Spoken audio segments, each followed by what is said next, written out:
Hi guys, this is Bell Channel 2018 and welcome back to my vlog. Kung magsasalita raw ang actress na si Kim Chiu tungkol sa hiwalayan nila ni Sian Lim, baka ito na raw ang katapusan ng career ni Sian Lim. Maraming na-curious kung ano nga kaya ang tinutukoy na chika na kapag daw pinasabog ni Kim ay talagang maaapektuhan si Sian ng bonggang-bongga. Isa ito sa pinag-usapan nila Christopher Min at Romel Chica sa nakaraang episode ng kanilang programa. Sabi ng award-winning radio host at veteran entertainment, may isang source na nagchika patungkol sa balitang ito. Mabait itong si Kim Chiu, respetado niya ang kanyang kapwa. Edukado siya, kapag itong nagsalita, matinding pasabog ang kalalabasan. Simulang pagbabahagi ni Christopher Min.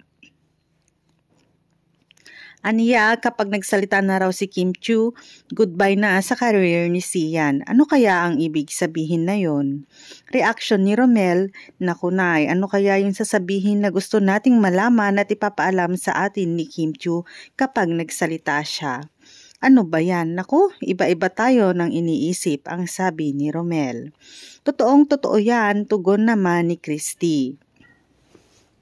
Ayon pa sa radio online host, kilala raw talaga ni Kim na napakabait at tahimik lang na tao.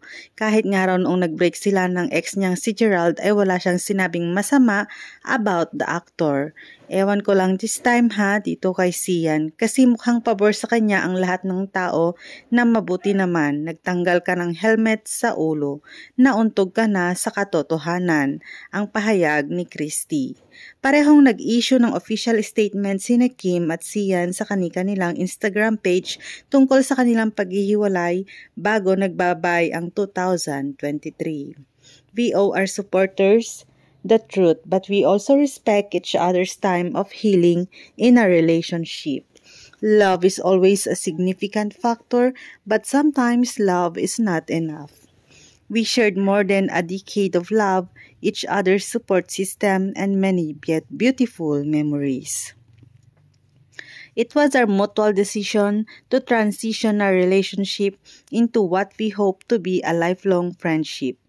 We thank all our families and followers for their love and support.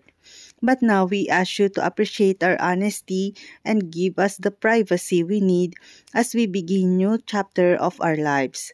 To all our supporters, maraming salamat. To see, thank you for the almost 12 years of beautiful memories together. You will always have a place in my heart. Thank you for showing me what love is. As we close this chapter of our lives, I ask everyone kindness and respect.